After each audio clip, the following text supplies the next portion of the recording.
안녕하세요. 볼만찬 기자들입니다. 이게 주중 경기가 계속 있다 보니까 사실 프리뷰하기가 힘들어요. 그러니까 이게 경기 다음날 바로 녹화를 하니까 사실 저희 장점이 뭐예요? 취재잖아요. 그래서 여기저기 전화를 돌려야 되는데 시간적 여유가 없어서 좀 쉽지가 않고. 저도 오늘 아침에 너무 이른 시간에 죄송합니다 했던 기억이 있습니다. 또 로테이션을 하니까 또 예측도 쉽지가 않아요. 맞아요. 저 라인업에. 그렇기 때문에 좀 저희도 힘들긴 한데 어쨌든 할 수 있는 최선을 다했습니다. 그래서 잘 못 맞춘다 이런 얘기를 지금 하고 있는 겁니다. 네. 4라운드 프리뷰 진행하도록 하겠습니다. 네.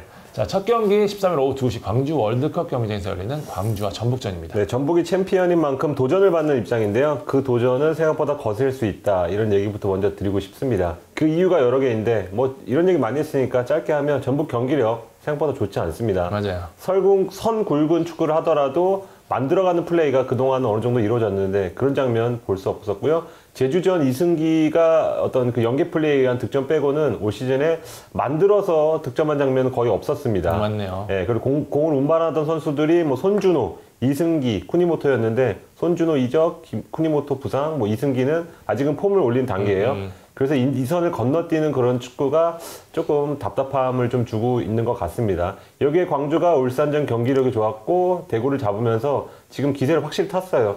대구 보약을 제대로 먹었거든요.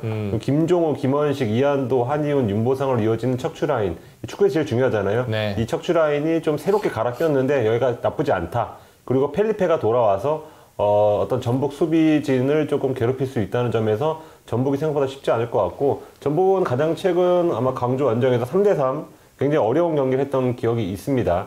경기 간격도 짧아서 전북도 쉽지 않을 것 같다 이렇게 예상을 하고요. 저는 이 경기에서 좀 지켜볼 선수가 뭐 전북은 워낙 다 좋은 선수니까 광주의 엄지성 선수를 좀 꼽겠는데 예, 지난 대구전에서 굉장히 날카로운 모습 보였고 사실상 엄원상의 골의 90%를 좀 만들었잖아요. 근데 이 경기에서도 아마 로테이션 가동한다면 엄지성 그리고 이순민, 펠리페 중심으로 광주가 명단을 꾸릴 것 같고 전북은 구스타프 류제문 중심으로 선발 라인업을 좀 잡을 것 같습니다. 예측해보겠습니다. 저는 무승부로 하겠습니다. 예, 예측을 해보니까 단순하게 가다가는 이게 쉬운 게 좀 부러지더라고요. 그래서 첫 경기부터 과감하게 무승부. 저는 어쨌든 지난 경기 극장승의 모멘텀이 될 것 같아서 네. 전북이 조금 그 경기를 기점으로 살아나지 않을까. 네, 그래서 전 전북 하겠습니다. 이게 맞긴 하지. 네. 자, 두 번째 경기 같은 시각 대팍에서 열리는 대구 제주전입니다. 대구 죽음의 4연전 이제 시작합니다. 바로 첫 경기가 제주전인데요. 네. 아마 세 경기에서 최소 승점 한 7점 정도는 기대했을 것 같은데 1점밖에 지금 못 땄습니다. 그런 가운데 만나는 제주 굉장히 부담스러울 수밖에 없고 두 팀 초반 분위기 전혀 다르잖아요. 대구는 주축 선수들의 폼이 좋지 않고 뭐 부상도 있었고 연봉 협상과 같은 경기장 안팎 문제가 좀 산재했습니다. 그러니까요. 예, 어느 팀이나 뭐 이런 문제, 뭐 이런 이슈가 있다고 해도 이걸 잘 풀지 못하는 팀 중에 하나가 바로 대구라고 볼 수 있고요. 실점은 계속 늘고 있고 득점을 수비수인 김진영에게 의존한다는 것도 저는 그렇게 큰 긍정적인 요소는 좀 아니라고 맞아요. 생각합니다. 예, 아무래도 땜빵이니까. 네, 제주는 세 경기 지켜본 결과 조직력 하나만큼은 리그 최고 수준이다. 아, 공감. 작년에 K리그 쪽 관계자들 얘기 들어보면 제주랑 경기하면 진짜 미치겠다, 숨 막힌다, 뭐 할 수 없게 만든다고 했는데 그걸 K1에서도 똑같이 하고 있습니다.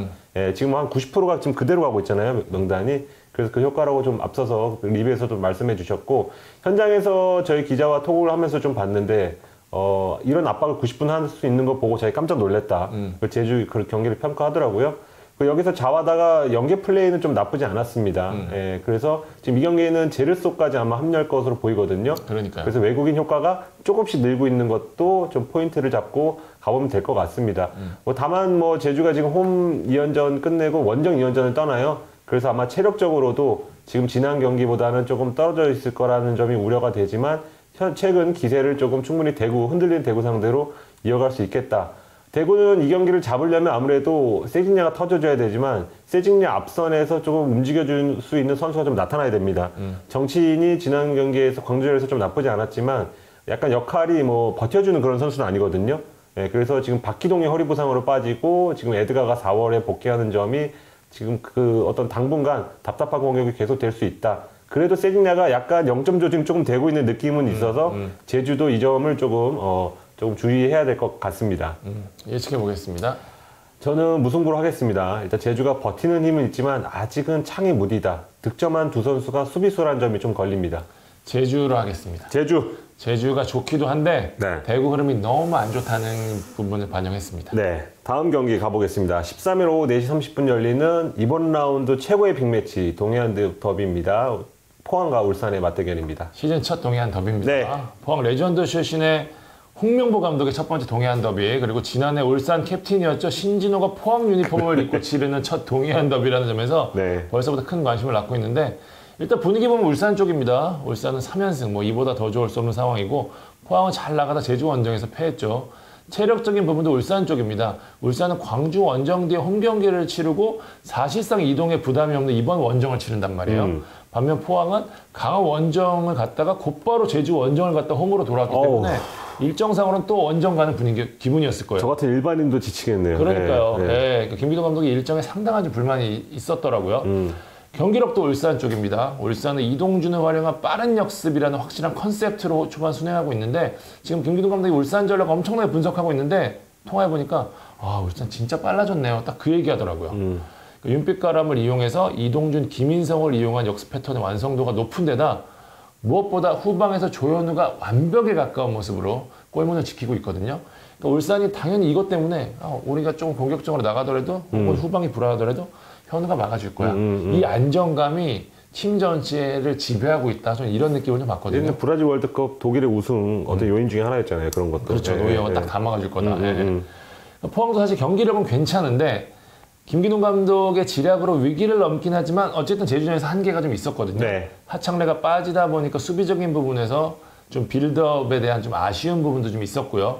전민강 선수보다는 하창래 선수가 앞으로 나가는 볼줄이 좀 더 좋거든요. 또 공격적에서 공을 지키는 힘이 확실히, 왜냐하면 뭐 팔라시오스나 이런 선수들은 전진하는데 능하지 등지고 지키는 건 좀 아니거든요. 그렇기 때문에 좀 고민이 크더라고요. 그래서 이번 경기는 좀 멤버에 대한 변화를 줄 거다라고 하면서 타시와 크베시치에 대한 활용법에 대해서 굉장히 고민을 하고 있는데, 네. 이 선수들 동해안 더비에 나갈지 여부도 굉장히 재밌을 것 같습니다. 울산의 키는 저는 단연 김기희가 쥐고 있다고 봅니다. 사실 잘 나가는 울산의 가장 큰 고민이 누구냐? 김기희거든요. 그러니까 불트위스가 나쁘지 않은데 김기희 쪽에서 자꾸 찬스가 내주고 있어요. 그러니까 조현우가 슈팅을 막아내면서 두드러지진 않는데, 그러니까 포항이 워낙 공격 쪽에서 뭐 여러 변화가 많잖아요. 그러니까 김기희가 이걸 어떻게 막아주느냐가 중요한데, 게다가 김기희가 또 큰 경기에서 실수가 많았잖아요. 그러니까 심리적인 부분을 이번에 어떻게 극복할지가 울산 입장에서는 좀 포인트가 될 것 같고, 포항의 키는 이동준을 어떻게 막느냐가 될 것 같습니다. 힌터제어 김지현이 이날도 선발 출전이 쉽지 않다고 볼 때, 물론 뭐 전격적인 기용도 가능합니다만 홍철 선수도 사실 쉽지 않다고 했는데 내보냈거든요. 그러니까 뭐 아예 배제하기도 어렵겠지만 어쨌든 그래도 이동준 선수가 워낙 지난 경기 좋았기 때문에, 또 포항 수비가 아주 완벽한 상황이 아니라는 점을 볼 때 지난 경기와 비슷한 형태로 이동준을 활용하지 않을까 싶은 생각이 들거든요.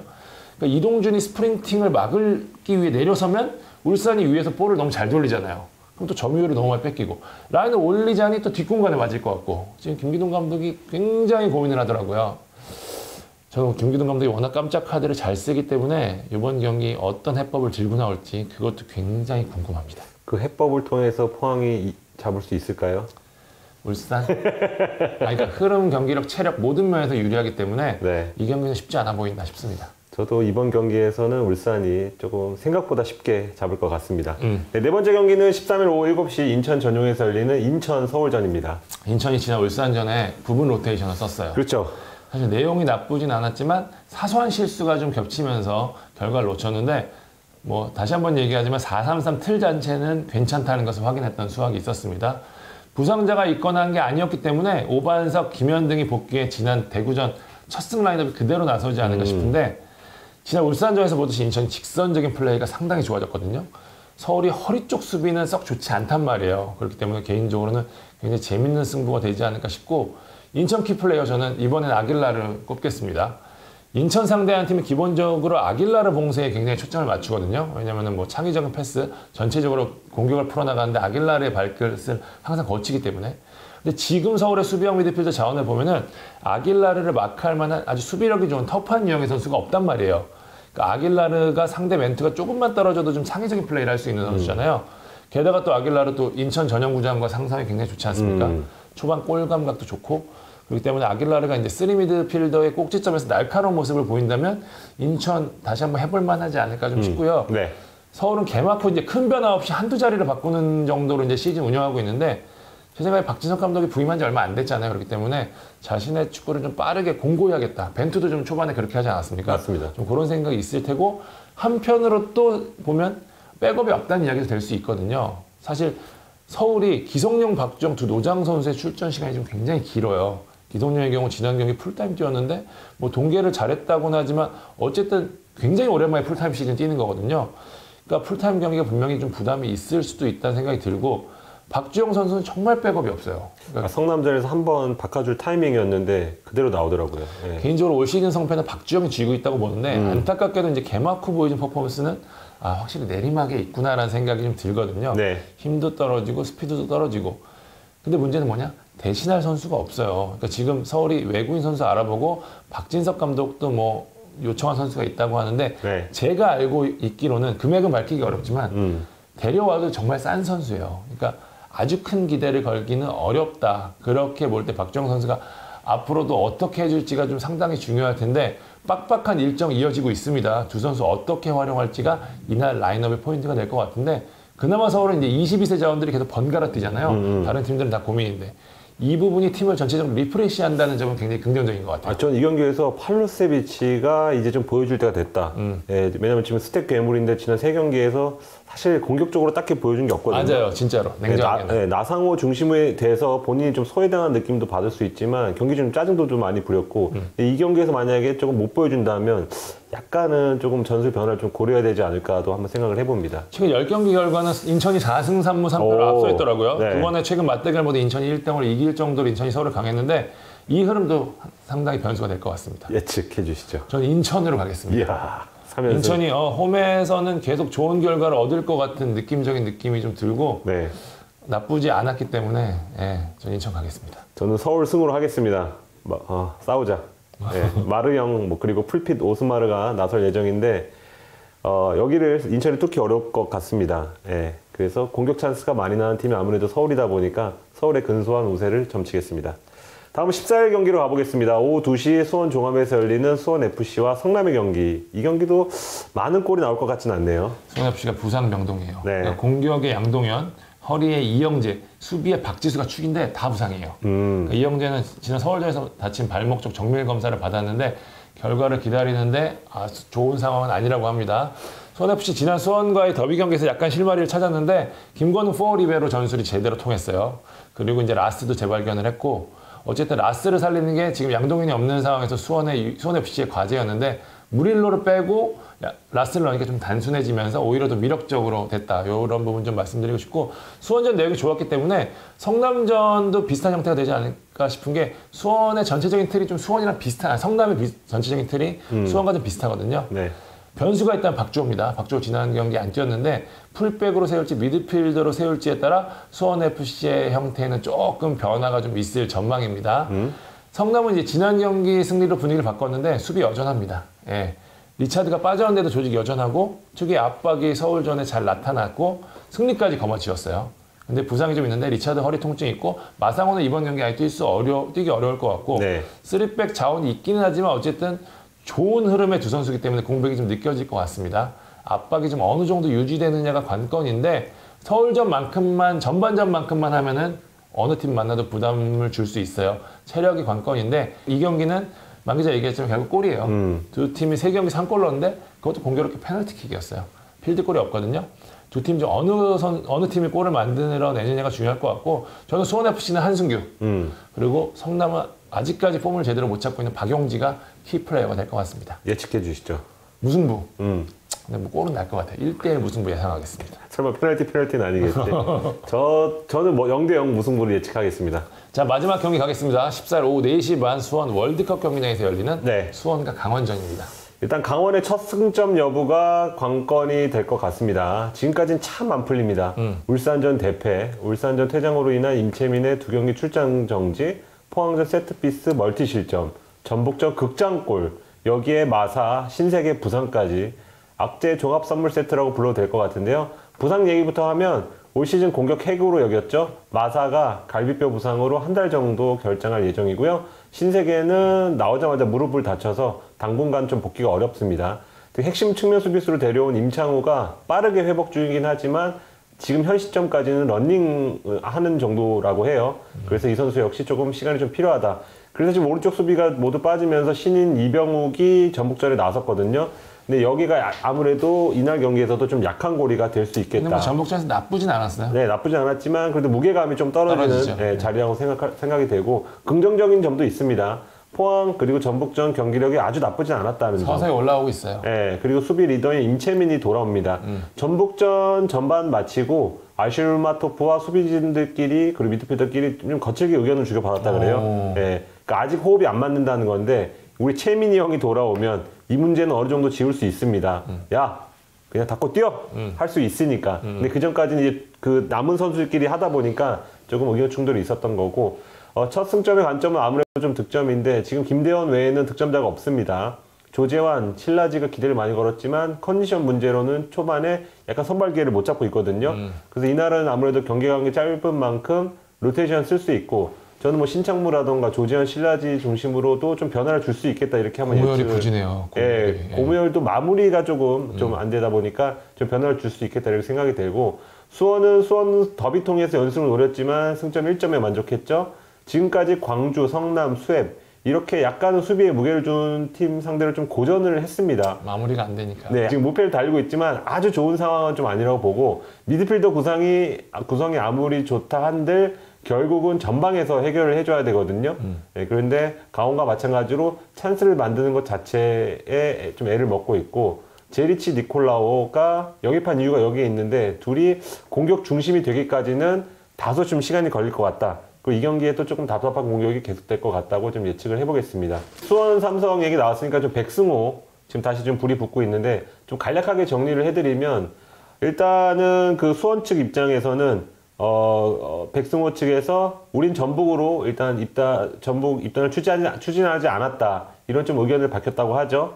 고로 2차 합의를 위반하지 않았으며, 수원이 3월 5일까지 어떤 영입 제안을 해달라. 우리는 수원에 뭐 입단할 의사가 있다. 이렇게 조금 주장을 했다고 합니다. 그러니까 수원이 그 5일까지 뭐 이 의향을 보이지 않자 3일 뒤인 8일, 우리는 수원 복귀 의사를 분명히 했으니 이제는 다른 팀 입단을 추진하겠다.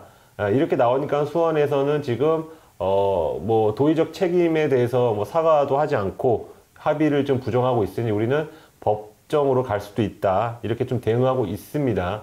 근데 이 과정에서 이제 백승호 측의 뭐 입장이 좀 안 나오고 있는데 저희가 좀 취재한 바로는 그 합의에 대해서 백승호 측에서도 좀 할 말이 좀 있다 그래요. 근데 그 내용은 아직은 그 백승호 측에서 밝힌 내용이 아니기 때문에 나중에 좀 밝히게 되면 그 상세한 얘기를 조금 전달해 드리기로 하고요. 저는 개인적으로는 좀 낙동강 오리알 같은 표현을 써가면서 선수가 좀 뛸 수 있는 어느 팀이든 좀 그런 환경이 됐으면 하는 조금 사심이 들어간 그런 기사를 썼었는데 지금 이런 상황이면은 조금 장기전이 될 수도 있겠다.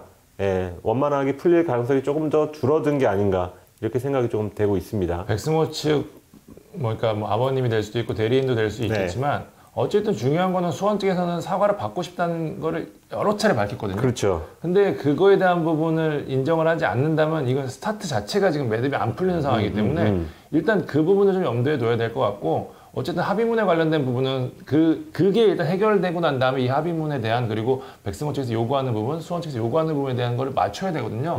일단 그거부터 시작이 안 되니까 이게 장기전을 갈 수밖에 없는 상황이고 이렇게 되면 백승호 선수도 결국에는 사실 전북행을 원하고 있을 텐데 원하고 있죠. 전북도 부담을 느낄 수밖에 없어요. 이렇게 되면은 데려와봤자 저 팀과 이제 척을 지는 수밖에 없는데 가뜩이나 수원과 예전에 사이도 안 좋았었고 그렇기 때문에 이 부분은 계속해서 요 첫 번째 매듭을 어떻게 푸느냐가 관건이 될 것 같아요. 네.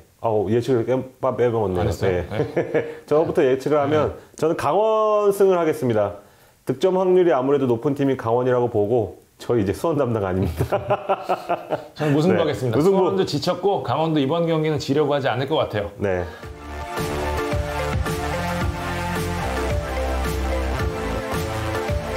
자, 숨가쁘게 4라운드 프리뷰해봤습니다. 다음 주 월요일 리뷰 시간에 찾아뵙도록 하겠습니다. 네, 지금까지 볼만찬 기자들이었습니다. 감사합니다.